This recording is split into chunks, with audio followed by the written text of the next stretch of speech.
शेतकऱ्यांसाठी आजच्या ठळक बातम्या व शेतकऱ्यांसाठी सरकारकडून मदत देखील जाहीर झाली असून आता शेतकऱ्यांच्या खात्यावरती रक्कम देखील जमा होण्यास सुरुवात झाली आहे। त्याचबरोबर शेतकऱ्यांसाठी अतिशय महत्त्वाची आणि दिलासा देणारी देखील बातमी आलेली आहे। जे शेतकरी मित्र व्हिडिओला शेवटपर्यंत पाहतील त्यांना संपूर्ण बातम्या पाहायला मिळणार आहेत। त्यासाठी शेतकरी मित्रांनो या व्हिडिओला नक्की शेवटपर्यंत पहा आणि चॅनलवरती जर नवीन आलेला असाल तर आत्ताच खाली दिलेल्या पांढऱ्या कलरच्या सबस्क्राइब बटनला क्लिक करून या चॅनलला नक्की सबस्क्राइब करा, जेणेकरून कोणती अतिशय महत्त्वाची अपडेट आली की सर्वात अगोदर तुम्हाला या चॅनलवरती पाहायला मिळेल। तर चला पाहूयात आजच्या अतिशय महत्त्वाच्या ठळक बातम्या।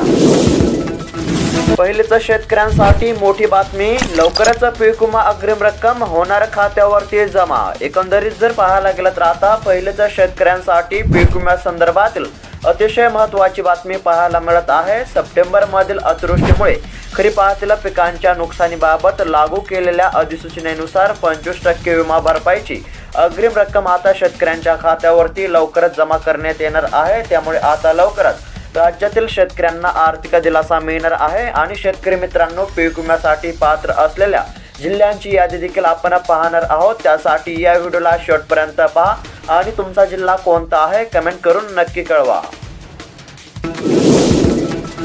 पीएम किसानचा 19वा हप्ता शेतकऱ्यांच्या खात्यावर लवकरच, अपेक्षित तारीख आली समोर, शेतकऱ्यांना दुप्पट पैसे देण्याची शिफारस। सध्या जर पाहायला गेलं तर शेतकऱ्यांसाठी अतिशय महत्त्वाची बातमी पाहायला मिळत आहे।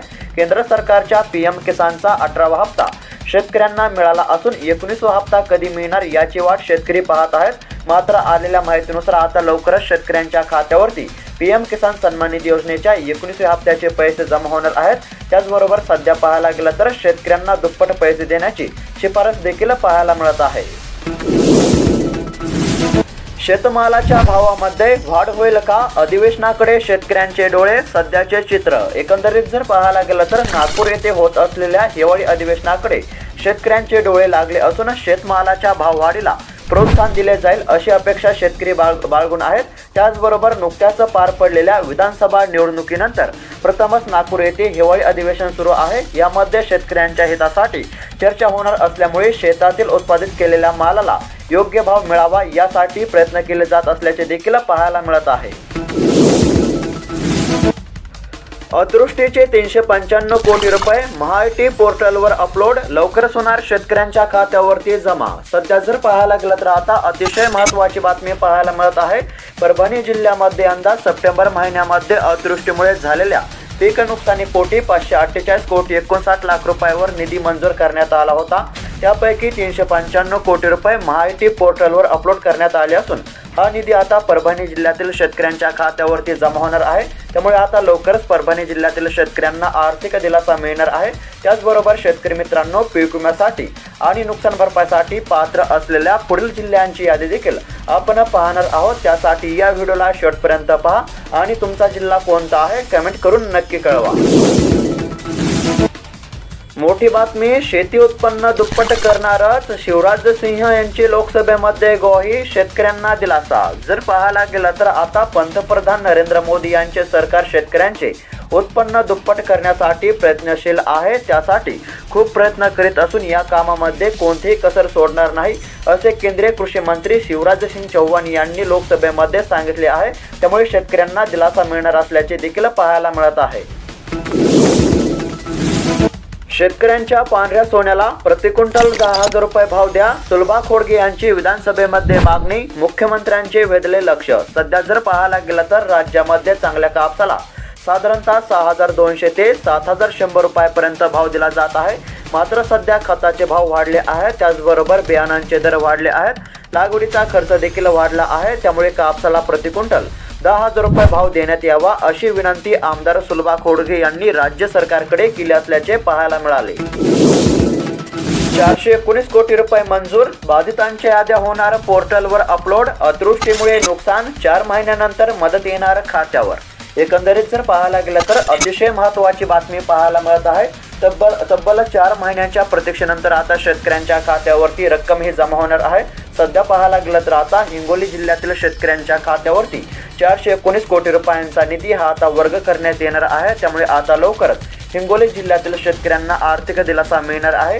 व शेतकरी मित्रांनो तुमचा जिल्हा कोणता आहे कमेंट करून नक्की कळवा, जेणेकरून तुमच्या देखील जिल्ह्यासंदर्भातील कोणतेही अतिशय महत्त्वाचे अपडेट आले की सर्वात अगोदर तुम्हाला कळवण्यात येईल।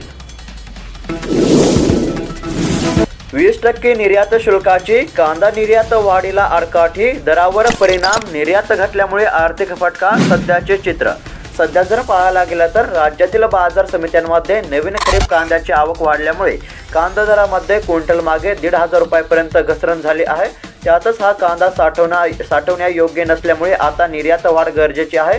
मात्र केंद्र सरकारने निर्यातीवर 20% निर्यात शुल्क कायम ठेवल्यामुळे हा निर्णय कांदा पिकासाठी आडकाठी ठरत आहे। त्यामुळे निर्यात शुल्क शून्य करण्याची मागणी सध्या सर्व स्तरावरून होत असल्याचे पाहायला मिळत आहे। कापूस खरेदीसाठी सरकारने अटी शिथिल कराव्यात, आमदार सत्यजित तांबेंनी सभागृहामध्ये मांडल्या कापूस उत्पादकांच्या भावना। सध्या जर पाहायला गेलं तर केंद्र सरकारने कापूस खरेदीला प्रति क्विंटल 7,521 रुपयांचा हमीभाव दिला आहे, परंतु भारतीय कापूस महामंडळाच्या जाचकाटीमुळे कापूस उत्पादक शेतकऱ्यांना त्याचा लाभ मिळत नाही। CCI 12% पेक्षा जास्त ओलावा असलेला कापूस खरेदी करत नाही, त्यामुळे ही अट शिथिल करून 18% करण्यात यावी आणि कापूस उत्पादक शेतकऱ्यांना दिलासा द्यावा, अशी मागणी आमदार सत्यजित तांबे यांनी सभागृहामध्ये केली आहे। उद्धव ठाकरे यांनी घेतली मुख्यमंत्र्यांची भेट, दोन्ही नेत्यांच्या अचानक भेटीमुळे राजकीय वर्तुळामध्ये चर्चेला उधाण। सध्या पाहायला गेलं तर आता ठाकरे गटाचे पक्षप्रमुख उद्धव ठाकरे यांनी नागपुरातील विधान भवनामध्ये मुख्यमंत्री देवेंद्र फडणवीस यांची भेट घेतली। 5 वर्ष फडणवीसांना लक्ष्य करत ठाकरे गटाने चालवलेली टीका निवडणूक प्रचार काळामध्ये थेट व्यक्तिगत पातळीवर गेली होती। या पार्श्वभूमीवर अचानक ठाकरेंनी फडणवीस यांची भेट घेतल्यामुळे राजकीय वर्तुळामध्ये चर्चेला उधाण आले असल्याचे पाहायला मिळत आहे। मोठी बातमी, मराठवाड्यातील 3 जिल्ह्यातील 11 लाखांवर शेतकऱ्यांना मिळणार नुकसान भरपाई, शेतकरी वर्ग सुखावला। सध्या जर पाहायला गेलं तर आता मोठी बातमी पाहायला मिळत आहे। मराठवाड्यातील छत्रपती संभाजीनगर, जालना व बीड या 3 जिल्ह्यातील 11,54,248 शेतकऱ्यांच्या खात्यावरती आता नुकसान भरपाईची रक्कम ही जमा होणार आहे। त्यामुळे आता सध्या शेतकऱ्यांमध्ये आनंदाचे वातावरण पाहायला मिळत आहे व शेतकरी मित्रांनो, नुकसान भरपाईसाठी पात्र असलेल्या पुढील जिल्ह्यांची यादी देखील आपण पाहणार आहोत। त्यासाठी या व्हिडिओला शेवटपर्यंत पहा आणि चॅनलला सबस्क्राईब केले नसेल तर आत्ताच चॅनलला सबस्क्राईब करून घ्या, जेणेकरून कोणती अतिशय महत्त्वाची अपडेट आली की सर्वात अगोदर तुम्हाला या चॅनलवरती पाहायला मिळेल। शेतकऱ्यांची कर्जमाफी करा, विधिमंडळामध्ये वडेट्टीवार लोणीकरांची मुख्यमंत्र्यांकडे मागणी। सध्या जर पाहायला गेलं तर काँग्रेसचे आमदार विजय वडेट्टीवार, उद्धव ठाकरे, शिवसेनेचे आमदार कैलास पाटील आणि भाजपाचे आमदार बबनराव लोणीकर यांनी कर्जमाफी आणि सोयाबीन खरेदीच्या मुद्द्यावर मुख्यमंत्र्यांचे लक्ष वेधले असल्याचे पाहायला मिळाले। त्यामुळे सध्या राज्यातील शेतकऱ्यांना कर्जमाफीची प्रतीक्षा असल्याचे देखील चित्र आहे। मोठी बातमी, परंडा येथील 14,395 शेतकऱ्यांकरिता 9,44,00,000 रुपयांचा निधी मंजूर, लवकरच होणार वितरण। सध्या पाहायला गेलं तर आता धाराशिव जिल्ह्यातील परंडा तालुक्यातील शेतकऱ्यांसाठी मोठी बातमी पाहायला मिळत आहे।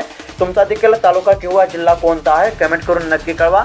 सध्या पाहायला गेलं तर आता परंडा तालुक्यातील 14,000 शेतकऱ्यांकरिता 9,44,00,000 रुपयांचा निधी हा मंजूर करण्यात आला आहे। त्यानुसार हा निधी आता लवकरच शेतकऱ्यांच्या खात्यावरती जमा करण्यात येणार आहे। मुदतीमध्ये ई-पीक पाहणी करून घ्यावी, शेतकऱ्यांना ई-पीक पाहणी करण्याचे आव्हान। जर पाहायला गेलं तर आता रब्बी हंगामाची ई-पीक पाहणी करण्यास सुरुवात झाली आहे। शेतकऱ्यांना ई-पीक पाहणी करण्याकरिता अंतिम मुदत 15 जानेवारीपर्यंत आहे। त्यामुळे सध्या शेतकऱ्यांना तात्काळ ई-पीक पाहणी करून घेण्याचे आव्हान केले जात आहे। ई-पीक पाहणी केली तर शेतकऱ्यांना आगामी काळामध्ये रब्बी हंगामाच्या पीक विम्याचा आणि नुकसान भरपाईचा लाभ होणार आहे। तापमानामध्ये चढउतार होण्याची शक्यता, राज्यातील बहुतांश भागामध्ये किमान तापमानातील घट कायम, सध्याचे चित्र। सध्या जर पाहायला गेलं तर उत्तरेकडील थंडी वाऱ्यांनी महाराष्ट्रामध्ये थंडीची लाट टिकून ठेवली आहे। अनेक ठिकाणी पारा 10 अंशाच्या खाली आला आहे। त्यामुळे सध्या हुडहुडी कायम असल्याचे पाहायला मिळत आहे। त्याचबरोबर आता तापमानामध्ये चढउतार होण्याची देखील शक्यता वर्तवण्यात येत आहे। तर शेतकरी मित्रांनो, दररोज अशाच महत्त्वपूर्ण ठळक बातम्या जाणून घेण्याकरिता आत्ताच खाली दिलेल्या पांढऱ्या कलरच्या सबस्क्राईब बटनला क्लिक करून या चॅनलला नक्की सबस्क्राईब करा, जेणेकरून कोणती अतिशय महत्त्वाची अपडेट आली की सर्वात अगोदर तुम्हाला या चॅनलवरती पाहायला मिळेल। आणि तुमचा जिल्हा देखील कोणता आहे कमेंट करून नक्की कळवा। भेटूयात पुढील व्हिडिओमध्ये। धन्यवाद।